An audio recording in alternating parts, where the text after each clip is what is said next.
Hola! Cette petite vidéo aujourd'hui pour vous parler de l'aubépine qu'on voit en fleurs en ce moment, un peu partout. Toutes ces petites fleurs blanches dans des arbustes qui peuvent border les champs, border la vilaine ou même peut-être être dans votre jardin. Je vous montre. Alors, voilà ce que ça donne au loin en fait. On voit toutes ces petites fleurs blanches. Là, il est quand même assez grand ici.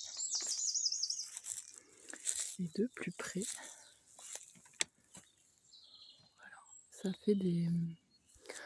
En fait, au bout des branches, on trouve des tiges qui rassemblent plusieurs feuilles, au bout desquelles il y a plusieurs hampes florales. Alors, je ne sais pas si je peux vous montrer d'un peu plus près. Voilà, ces petites fleurs. On peut, au printemps, mais beaucoup plus tôt, se confondre avec le prunus, qui a un peu les mêmes fleurs, mais sauf que le prunus, ce sont les fleurs qui poussent en premier. Et ensuite, quand les fleurs sont tombées, on trouve les feuilles. Alors que là, pour l'aubépine, c'est d'abord les feuilles et ensuite les fleurs. Et puis après, une fois que toutes les fleurs seront tombées, au bout de ces petits boutons, poussera des petits fruits rouges qu'on appelle les sénelles, qui sont aussi comestibles. Donc là, c'est vraiment la saison. Il est même presque un petit peu tard pour les cueillir. En fait, on les cueille plutôt quand on voit, comme là par exemple, qu'il y a une fleur d'ouverte sur les 4. Là, c'est vraiment que c'est le moment... Oups, elle est tombée. Que c'est le moment de les cueillir. C'est-à-dire que cette fleur, elle n'est pas ouverte depuis très longtemps et donc qu'elle renferme encore toutes les propriétés de la plante, comme là par exemple. Hop. Donc on cueille les feuilles plus les fleurs.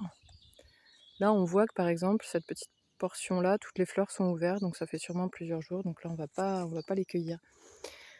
J'aimerais bien vous montrer des petites épines.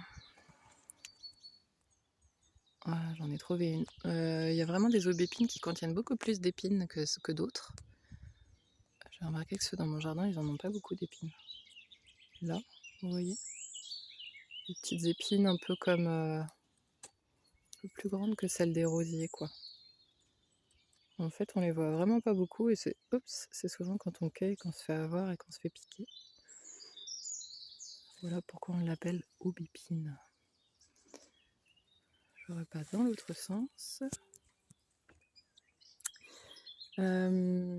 Samedi 27, j'organise une journée de formation sur la gestion du stress et on aura l'occasion de reparler de l'aubépine, de toutes ses utilisations, de comment la transformer, de ses bienfaits et de plein d'autres plantes aussi. On réalisera aussi un sirop médicinal à base de plantes cultivées et sauvages.